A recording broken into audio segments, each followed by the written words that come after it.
Halo semuanya, salam sejahtera untuk kita semua. Video kali ini merupakan video presentasi dari kelompok 1 Program Studi Administrasi Bisnis Institut Manajemen Wiyata Indonesia yang ditujukan untuk memenuhi ujian tengah semester mata kuliah Prinsip-Prinsip Manajemen dengan dosen pengampu Ibu Mariati Tirtawiyata.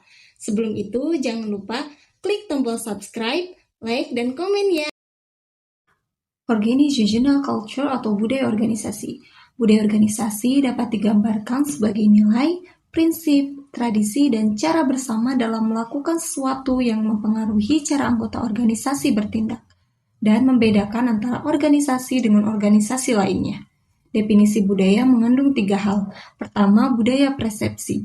Kedua, budaya organisasi yang bersifat deskriptif. 3, budaya bersama. Sebuah organisasi juga memiliki sebuah kepribadian. Karakteristik dan kepribadian tersebut disebut dengan budaya, karena dengan adanya budaya maka akan memengaruhi cara karyawan dalam bertindak dan berinteraksi dengan orang lain. Budaya organisasi juga berdampak pada karyawan. Pertama, karyawan merasa dilibatkan. Kedua, karyawan merasa diberdayakan. Tiga, karyawan merasa didukung. Karena budaya sangat berpengaruh penting bagi seorang manajer untuk memperhatikannya. Di sini ada contoh dari perusahaan yang mempunyai kebudayaannya sendiri, yaitu Virgin Group. Virgin Group ini mempunyai kantor pusat yang letaknya di London. Virgin Group sudah menjalani berbagai jenis bisnis, dimulai dari fasilitas olahraga, layanan keuangan, hingga perjalanan, dan telekomunikasi. Virgin Group ini sudah berdiri pada tahun 1970-an. Nah, bisa dilihat pada slide PowerPoint, di situ banyak sekali perusahaan-perusahaan yang dinaungi oleh Virgin Group. Selanjutnya ada the Virgin Culture atau kebudayaan Virgin. Kebudayaan Virgin di sini ada 2. Yang pertama yaitu hari perusahaan. Hari perusahaan di sini maksudnya para karyawan Virgin Group diharuskan datang ke kantor pada pukul 9 pagi dengan pakaian formal. Kemudian mereka menyebut atau memanggil satu sama lain dengan sebutan tuan atau nyonya. Nah, mereka tidak diperbolehkan untuk melakukan panggilan pribadi atau mengupload ke media sosial. Kemudian, kebudayaan yang kedua yaitu detoksifikasi digital. Nah, kebudayaan ini dilakukan mingguan setiap hari Rabu, yang dimana selama 2 jam sistem email di beberapa bisnis dimatikan. Kemudian, karyawannya melakukan pembahasan bisnis mereka atau pekerjaan mereka di luar ruangan secara langsung. Richard Branson adalah pendiri dari Virgin Group. Beliau berargumentasi bahwa dengan rasa hormat adalah cara memperlakukan semua orang, bukan hanya kepada mereka yang ingin buat kamu terkesan. Ada 7 budaya organisasi. Yang pertama ada orientasi kepada hasil, di mana seorang manajer itu hanya berfokus kepada hasil dibandingkan teknik atau proses pencapaiannya.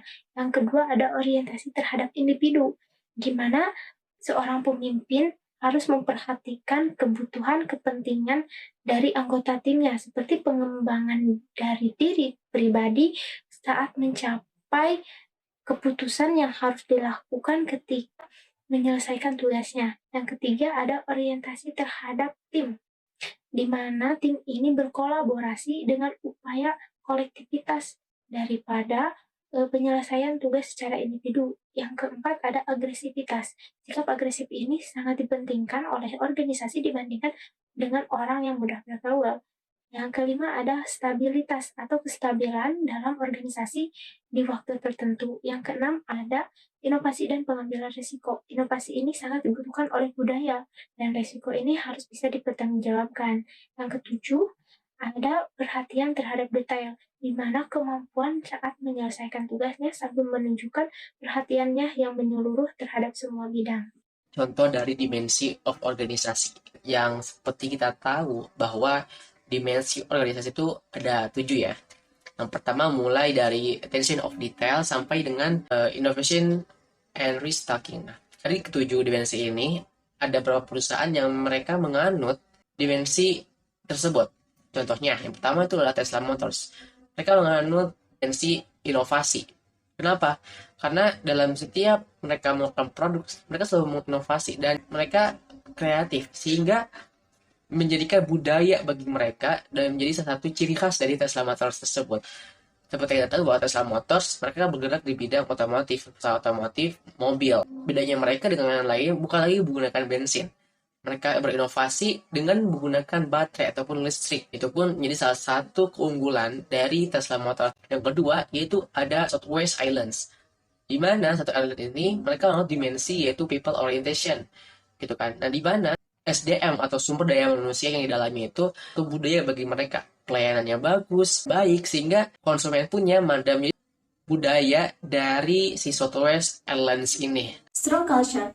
Apa sih yang dimaksud dengan strong culture itu? Nah, jadi strong culture atau budaya yang kuat adalah budaya yang dimana nilai-nilai kuncinya dipegang dengan kuat dan dibagikan secara luas, dan juga memiliki pengaruh yang lebih besar pada karyawan daripada karyawan yang berada di perusahaan dengan budaya yang lebih lemah. Semakin banyak karyawan yang menerima nilai-nilai kunci organisasi, maka akan semakin besar pula komitmen mereka terhadap nilai-nilai tersebut. Nah, jika semakin kuat budayanya, maka itu akan semakin mempengaruhi cara manajer untuk merencanakan, mengatur, memimpin, dan mengendalikan. Recreational Equipment Inc. atau REI adalah contoh perusahaan dengan budaya yang kuat.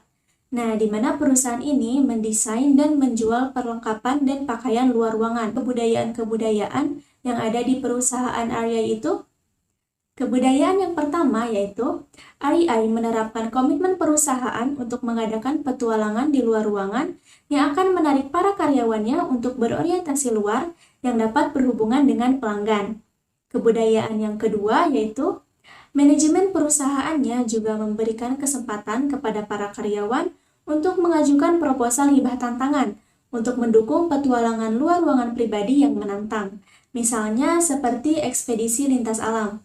Kebudayaan yang ketiga yaitu karyawannya juga bahkan menerima 2 bayaran yang diberikan 2 kali dalam setahun untuk menikmati kegiatan luar ruangan atau berkontribusi pada penyebab pengelolaan lingkungan. Kebudayaan yang keempat yaitu perusahaan selalu mengadakan rapat balai kota secara rutin yang akan membantu manajemen untuk selalu mengikuti perkembangan masalah di tempat kerja. Nah, kebudayaan yang terakhir yaitu perusahaan REI juga memberdayakan karyawan untuk membantu perusahaan dalam mencapai tujuan bisnis dengan sukses. Budaya yang kuat itu penting. Karyawan akan lebih setia dibandingkan dengan karyawan dalam organisasi lemah. Peneliti menunjukkan bahwa budaya yang kuat dikaitkan dengan organisasi yang tinggi performance. Mengapa Anda harus mengetahui pentingnya budaya perusahaan? Budaya perusahaan atau organisasi sangat berperan penting dalam menciptakan kelancaran dalam segala aspek yang berjalan di perusahaan. Budaya perusahaan merupakan fondasi yang berisi norma-norma, nilai-nilai, cara kerja karyawan, dan kebiasaan yang bermuara pada kualitas kinerja. Organisasi efektif untuk bisa menyesuaikan dengan perkembangan zaman adalah membangun budaya perusahaan yang unggul. Dengan budaya perusahaan yang unggul dan tepat, perusahaan Anda akan memiliki modal yang cukup untuk bersaing di era yang tak pasti ini. Kekurangan dari strong kultur budaya yang kuat dapat mencegah karyawan untuk mencoba pendekatan baru, terutama ketika kondisi berubah dengan cepat. Current issues in organization culture. Budaya organisasi saat ini memainkan peran penting. Tapi tidak hanya itu saja, kendala, tantangan, dan masalah bisa saja terjadi. Seperti 3 masalah budaya saat ini, yaitu menciptakan budaya inovatif, menciptakan budaya responsif pelanggan, dan menciptakan budaya berkelanjutan. Budaya inovatif, nah, menurut beliau itu ada 7 poin. Yang pertama yaitu mulai dari kebebasan, yang kedua adalah kepercayaan, yang ketiga yaitu adalah waktu ide, 4 ada humor, yang kelima ada resolusi konflik, yang keenam perdebatan, yang ketujuh pengambilan risiko.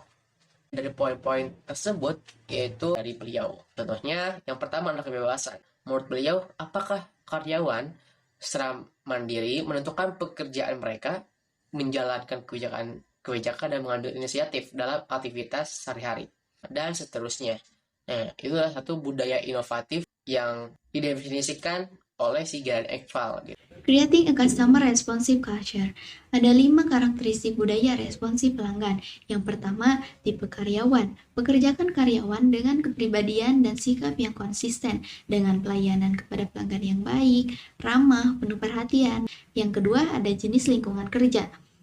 Rancang pekerjaan agar karyawan dapat memuaskan pelanggan tanpa aturan dan prosedur yang kaku. Yang ketiga, pemberdayaan. Berikan karyawan kontak keleluasan untuk membuat keputusan yang berhubungan dengan pekerjaan. Yang keempat, kejelasan peran. Kurangi ketidakpastian tentang apa yang dapat dan tidak dapat dilakukan oleh karyawan.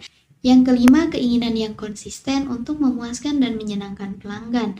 Memperjelas komitmen organisasi dan melakukan apapun yang dapat dilakukan, bahkan jika itu di luar persyaratan pekerjaan normal sebagai karyawan. Creating a sustainability culture atau menciptakan budaya keberlanjutan. Nah, bagi banyak perusahaan, keberlanjutan telah dikembangkan menjadi budaya organisasi secara keseluruhan. Direktur Senior Johnson juga berkata, keberlanjutan telah tertanam dalam diri kita. Itu telah menjadi bagian dari diri kita selama 65 tahun. Sekian pembahasan yang bisa kami sampaikan. Mohon maaf apabila ada kekurangan dan kesalahan. Jangan lupa klik tombol subscribe, like, dan komen. Terima kasih.